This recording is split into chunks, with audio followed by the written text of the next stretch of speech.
Baik, selamat malam Bapak Ibu Saudara semuanya. Kita akan segera memulai PA malam hari ini. Untuk itu, mari kita berdoa. Kita berdoa. Kami bersyukur karena kasih setia Tuhan yang memelihara kami dalam keseharian kami yang kami jalani.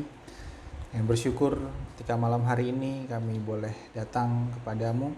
Kami mau bersama-sama belajar dari firman Tuhan melalui pemahaman Alkitab. Tuntunlah kami ya Tuhan agar firman-Mu dapat mengubahkan hidup kami menjadi lebih baik. Tolonglah kami sehingga firman Tuhan ini dapat kami lakukan dalam hidup kami. Sertailah kami ya Allah, kami berserah kepadamu di dalam nama Yesus Kristus dengan penyertaan Roh Kudus kami berdoa. Amin.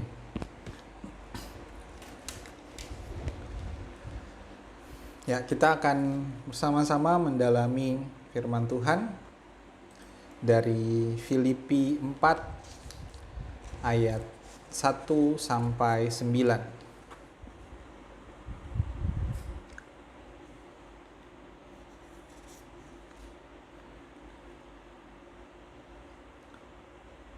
Surat Filipi pasal 4 saya bacakan. Karena itu, saudara-saudara yang kukasihi dan yang kurindukan, sukacitaku dan mahkotaku, berdirilah juga dengan teguh dalam Tuhan, hai saudara-saudaraku yang kekasih. Eudia kunasihati dan Sintike kunasihati, supaya sehati sepikir dalam Tuhan. Bahkan kuminta kepadamu juga, Sunsugos temanku yang setia, tolonglah mereka.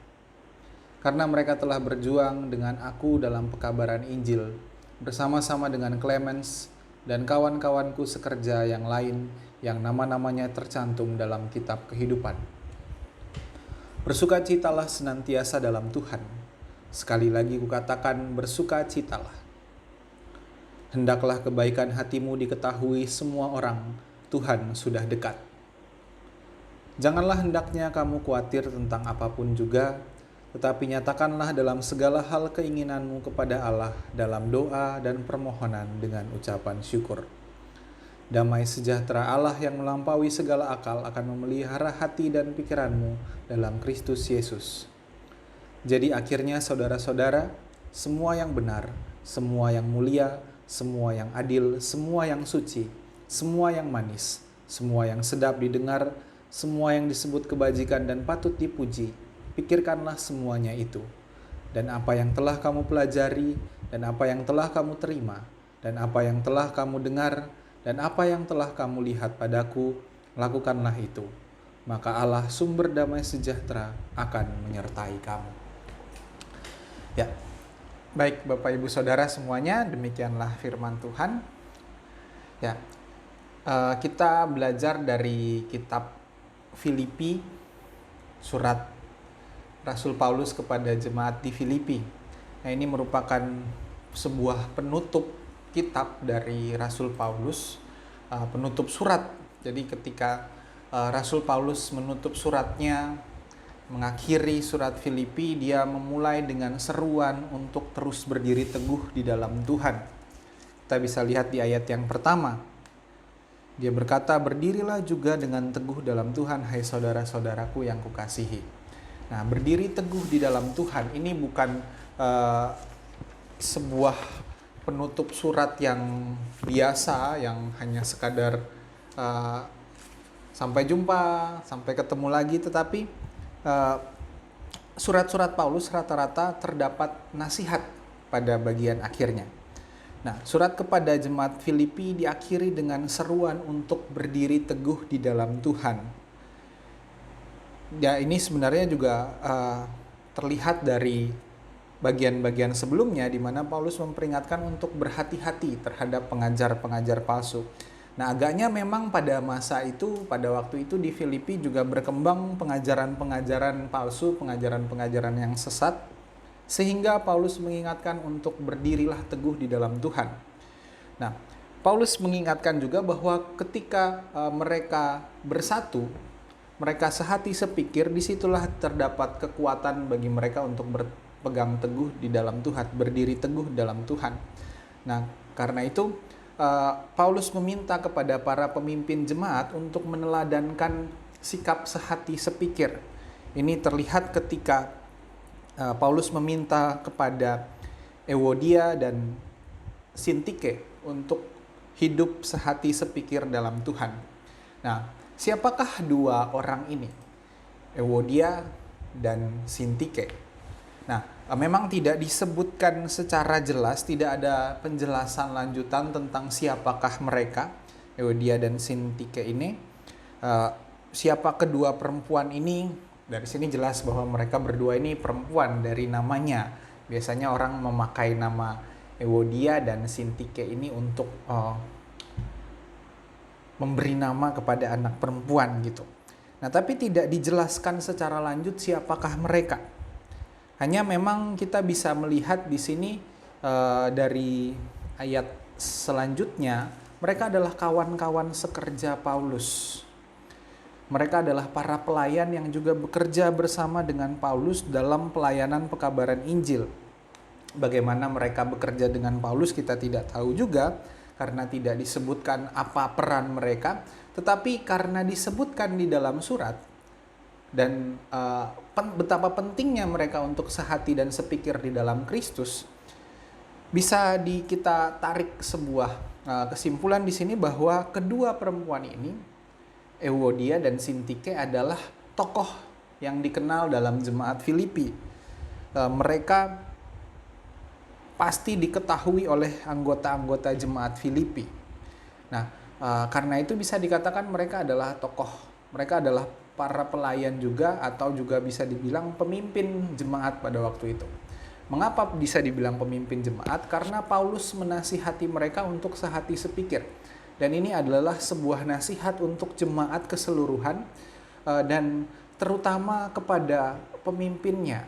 Karena pemimpin jemaat ini meneladankan sikap sehati sepikir, dan inilah yang kemudian ditiru oleh anggota-anggota jemaat yang lain. Nah, Paulus menasihati mereka di sini untuk sehati sepikir. Mengapa mereka dinasihati? Memang apa kesalahan mereka sehingga Paulus menasihati mereka? Karena tidak dikatakan secara jelas juga di surat Filipi ini apa yang menjadi kesalahan mereka, mengapa, apa yang menyebabkan mereka dinasihati. Hanya Paulus berkata bahwa supaya sehati sepikir di dalam Tuhan. Ewodia kunasihati dan Sintike juga kunasihati supaya mereka sehati sepikir di dalam Tuhan. Nah, artinya pada waktu itu kedua perempuan ini memiliki perbedaan pendapat atau perselisihan. Jadi kemungkinan ada perselisihan di antara mereka berdua sehingga menyebabkan mereka tidak sehati sepikir. Dan karena itulah Rasul Paulus menasihati mereka, mengingatkan mereka untuk sehati sepikir di dalam Tuhan. Nah, jadi karena ada perselisihan, ada ketidaksepahaman, ada perbedaan pendapat, sehingga mereka menjadi tidak sehati sepikir. Nah, perbedaan pandangan, baik itu perbedaan pendapat pribadi kah, yang kemudian terjadi perselisihan, dapat merusak hubungan, dapat merusak relasi mereka berdua sebagai sesama pelayan Tuhan. Sehingga ini dapat menghalangi pekerjaan pemberitaan Injil, terutama di jemaat Filipi. Karena itu Rasul Paulus menasihati mereka supaya sehati sepikir. Paulus meminta mereka supaya sehati sepikir di dalam Tuhan. Supaya apa? Supaya mereka bisa menjalankan tugas panggilan mereka untuk pemberitaan firman Tuhan ini dengan lebih efektif, dengan lebih baik. Mereka menjadi teladan yang baik kepada jemaat di Filipi. Nah, dari sini terlihat bahwa kesatuan jemaat ini penting. Dan ini diteladankan oleh kedua tokoh ini. Paulus meminta mereka supaya sehati sepikir, sehingga ini yang menjadi teladan bagi anggota jemaat Filipi yang lain. Nah, lalu selain itu juga Paulus meminta Sunsugos untuk menolong mereka. Siapakah Sunsugos? Pertanyaannya. Nah, ini sama juga nih dengan kedua orang yang lain, kedua perempuan ini, Sintike dan Ewodia. Tidak dijelaskan secara jelas, dikatakan siapakah Sun Sugos ini, tapi Paulus meminta Sun Sugos untuk menolong mereka. Nah, bisa dibilang juga Sun Sugos merupakan salah seorang pemimpin jemaat juga, tokoh yang dikenal dalam jemaat, sehingga Paulus meminta tolong kepada dia, sehingga ketika ada permasalahan, ketika ada perselisihan, Sun Sugos bisa menolong mereka. Jadi Sun Sugos juga adalah rekan sekerja Paulus dalam pelayanan, dan kemungkinan besar dia adalah seorang pemimpin jemaat yang lain selain dari dua perempuan yang tadi disebutkan. Nah, kenapa perlu Sun Sugos untuk menolong mereka? Rasanya kemungkinan masalah ini cukup serius. Perselisihan antara Ewodia dan Sintike ini cukup serius sehingga perlu pertolongan dari pihak yang lain. Karena mungkin ini juga berpengaruh terhadap kesatuan jemaat, terhadap kesehatian jemaat, sehingga perlu perhatian khusus. Dan di sini Paulus meminta Sun Sugos untuk menolong mereka sehingga mereka bisa sehati sepikir di dalam Allah. Nah, Bapak Ibu Saudara, rekan-rekan semua, kita dari sini belajar bahwa yang diperlukan di dalam jemaat adalah kesehatian, dan itu tercermin dari para pemimpinnya. Ketika para pemimpin jemaat hidup sehati sepikir, maka jemaat itu juga dapat menjadi sehati sepikir. Karena itu Rasul Paulus melanjutkan nasihatnya kepada seluruh anggota jemaat Filipi untuk hidup sehati sepikir. Bagaimana sehati sepikir itu? Secara sangat jelas di sini Paulus bilang ada banyak hal yang mereka harus pikirkan, dan juga bukan hanya pikirkan tapi juga dilakukan, yaitu semua yang benar, semua yang mulia, semua yang adil, semua yang suci, semua yang manis, semua yang sedap didengar, semua kebajikan dan yang terpuji, itu harus kamu pikirkan. Jadi menjadi jemaat yang sehati sepikir artinya jemaat yang mau melakukan hal-hal yang benar, melakukan hal-hal yang mulia, hidup dalam keadilan, kesucian, bertindak dan berpikir yang manis, yang sedap didengar, bukan caci maki, melakukan kebajikan dan hal-hal yang terpuji, bukan hal-hal yang tercela. Dan ini yang menjadi kekuatan bagi mereka untuk hidup sehati sepikir di dalam Tuhan sebagai sebuah jemaat. Nah, Bapak Ibu Saudara, dari surat Paulus, penutup surat Paulus kepada jemaat Filipi ini, kita belajar bahwa kesehatian dalam jemaat itu hal yang penting. Setiap orang memiliki perannya masing-masing di dalam jemaat, dan kadang itu membuat terjadi perbedaan pendapat, terjadi perselisihan.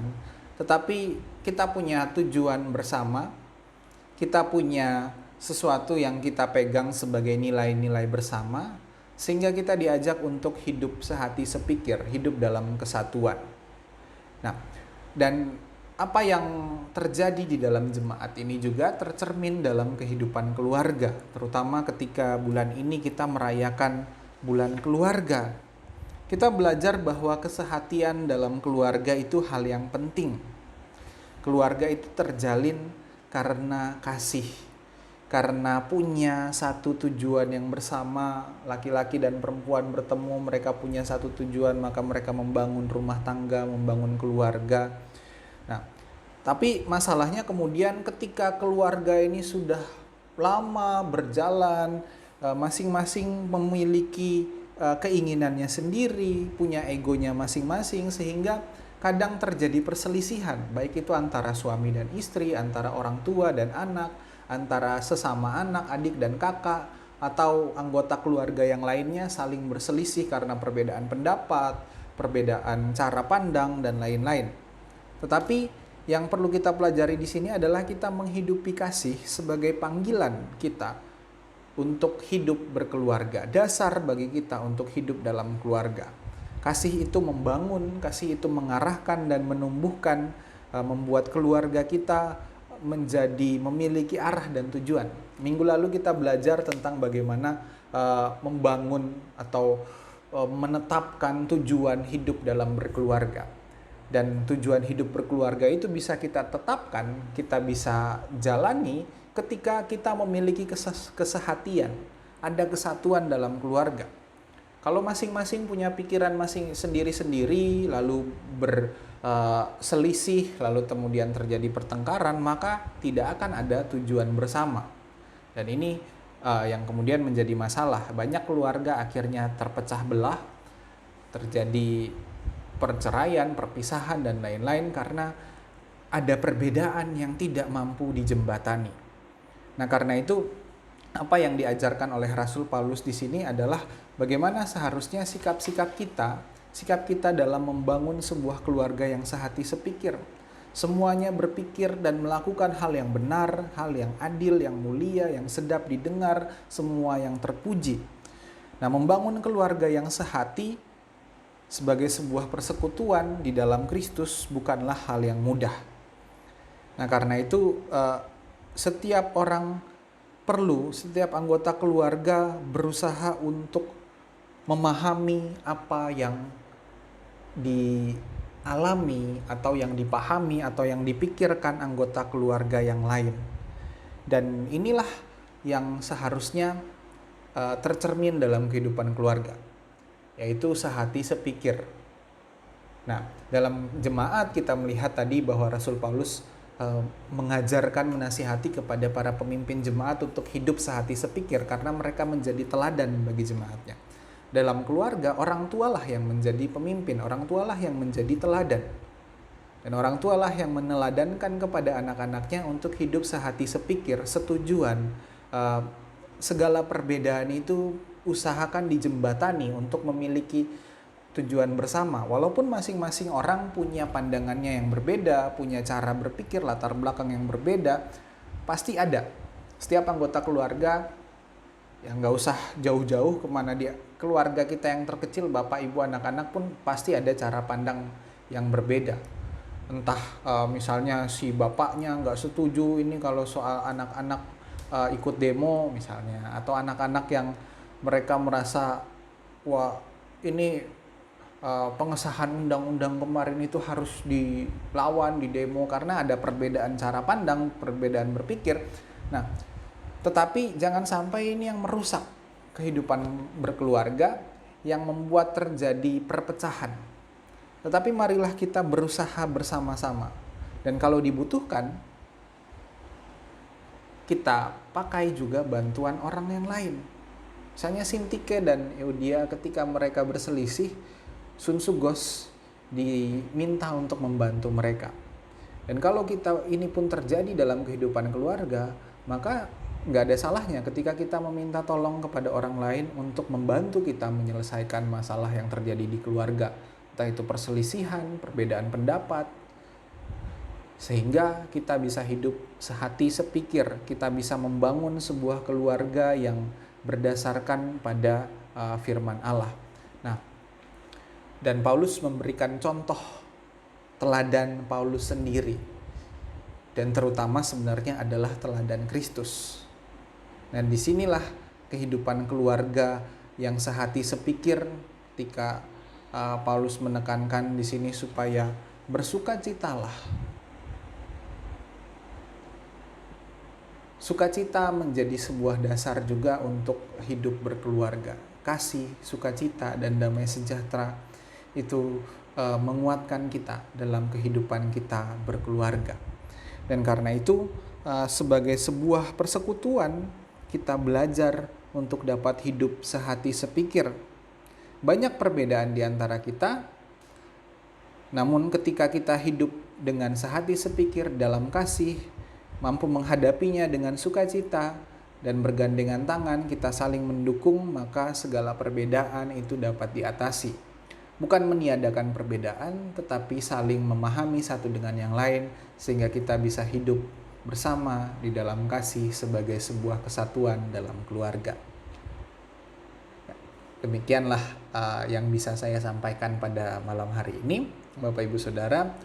Dan karena malam ini kita tidak PA secara langsung Jika Bapak Ibu ada tambahan, ada pertanyaan, atau ada tanggapan, silahkan ketik di kolom komentar, sehingga jika memungkinkan nanti minggu depan akan saya tanggapi gitu.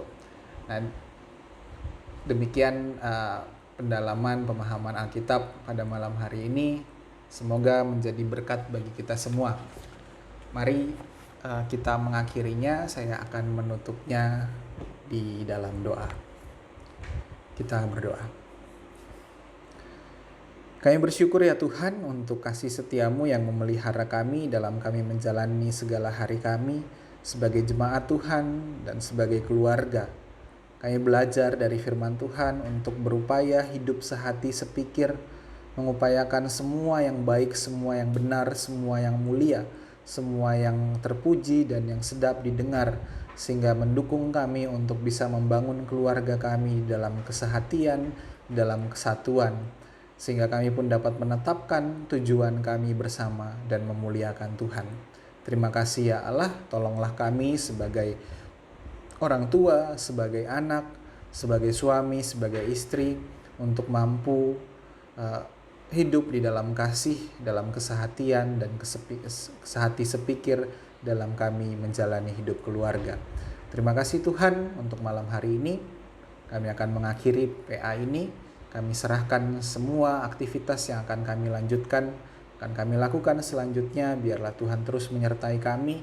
Tuhan juga menyertai kami dalam istirahat malam kami, sehingga esok hari kami dapat beraktivitas kembali. Semua kami lakukan dengan syukur kepada Allah yang terus memelihara kehidupan kami.